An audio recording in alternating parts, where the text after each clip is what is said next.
Well, hello, Peter here at the radio bench here.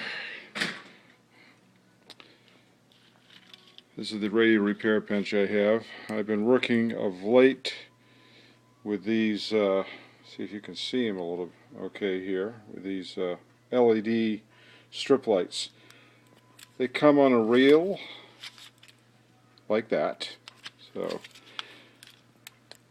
and this is how they come. You see the orange things there. Well, that's where you cut them, and you solder 12 volts directly to them. So these things are pretty cool to work with. I've made a number of things with them, a number of lights with them, and here's a controller that I just recently built for connection to my 12 volt system. I'll have a video about this in a little while.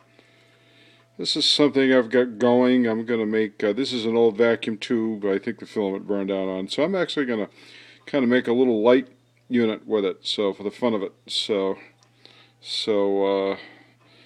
that's kind of in process here on the radio bench.